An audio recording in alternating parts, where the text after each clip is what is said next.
You know, look how fat he is.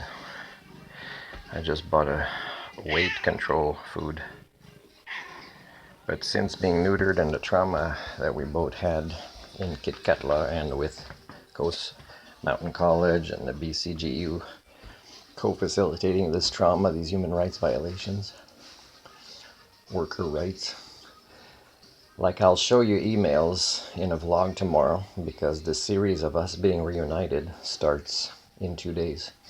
But I'll show you a vlog tomorrow of the emails I sent.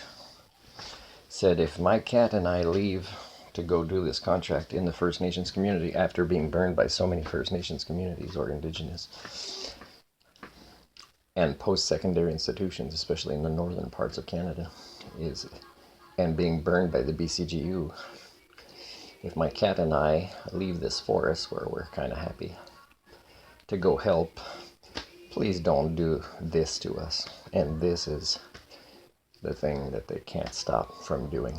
So that's why I gotta get my complaints at higher and higher levels. Now, of course, there's no high level that exists that is competent and that is not inflicted with their own systemic issues. Here's two interesting things. If at some point in front of the staff assigned to my human rights complaints with the BC Human Rights Tribunal, if they say, oh, good for you for being a culture repair, Martin, but you can't be here and mention violations of human rights of others or represent or advocate for others' human rights. Just do your own.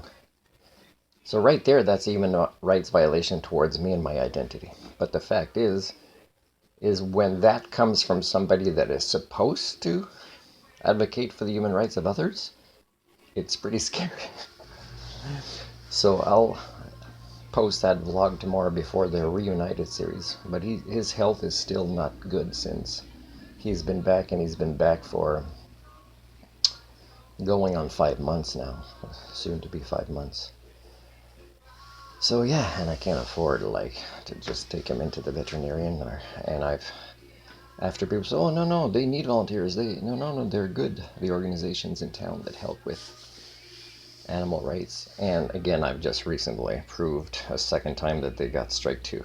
They say, oh yeah, we need volunteers, yeah, can you do this, and then you never hear back from them again. You go to their things and you send money, or you kind of go sign up, and then they contact you later if they saw something from somebody else, say, oh yeah. And it's just hypocrisy, right? Which is one of the three cultural patterns in Canada. I'm not saying it's not elsewhere and there aren't or other patterns, but we got hypocrisy, laissez-faire. Laissez-faire is never mind, I don't want to hear about this problem, I don't want to do anything about it kind of thing. Pretend like it doesn't exist.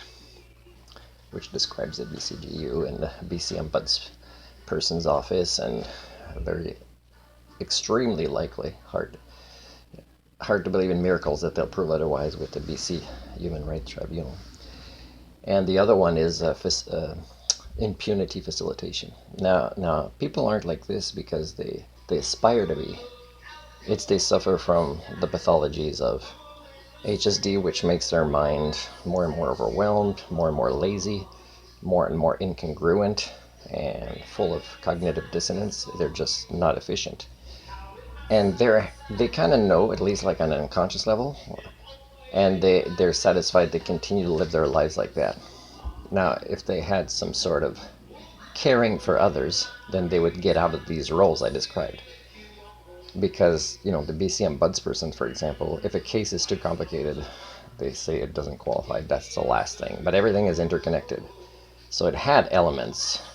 They just want to say, well, that's that matter, that's that matter. So human rights should be where everything can get together, even the things that are officially crimes, right? Including crimes by politicians. But of course, my expectations during the Anthropocene with the accelerating devolution of my species is very low. But in the meantime, I'm keeping my humanity, my sentience, my sapience. I worked really hard to self-actualize into the elusive Homo sapien. So my buddy and I are about to celebrate our 5-month anniversary. Oh, he was so nice and cuddly this morning and affectionate. I really appreciate having him in my life. He's not trained to be a therapy animal, except that I'm a therapy animal, so my behavior is role modeling to him. But again, he's gone through stuff, and he's gone through stuff in part because the unhealthy proto societies we live in. So tomorrow I'm going to mention the email in the video that says, "This is what. Please don't do this to us. We're giving you another chance." But also, it's going to show to the lady, and used to work for the college, but that is kind of head of the education for that indigenous community as part of elites, is I'm going to say, here's all the skill sets I bring in, and she was supposed to give me other work, but she never put in the effort. She never had a contract ready. She never did anything. And while I was there, I was still kind of contacting people, say who does the counseling here? And the person, multiple attempts, never got back to me. If the person would say, "Oh, you don't understand, is there's a lot of issues here, I know. So I don't have time or whatever, I'm busy." The thing is, the fact that they're not wanting to get my help makes me, when there's systemic issues, ask, don't want to be offensive here, but is it possible there are many issues, and in part it falls under your responsibility that there's that many, right? Same thing with BCGU. We have so many files. Well, is it possible, BCGU, that your approach to things, the incompetence as well, and the laissez-faire, right? The wanting to simplify things that are complex and interconnected. Is it possible that you are helping to amplify the issues of systemic breakages? And of course, HSD, my theory, provides examples all the time that that's the case. So there are many people that suffer in Kitkatla, families that keep to themselves or that complain behind back doors and they're afraid to do it.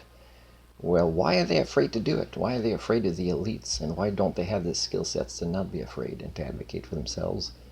And why is it blocked that people that would teach them these skill sets, like I would teach the BCGU how to defend worker rights if they wanted me to, right? I would teach counselors to have counseling skills and to reference others and to also bring in accountability so that the issues don't accelerate but decelerate. But again, just like when I closed my driving school, I told Lady Smith, you'll get the driving school you deserve, the one you were happy to get away from when I started mine.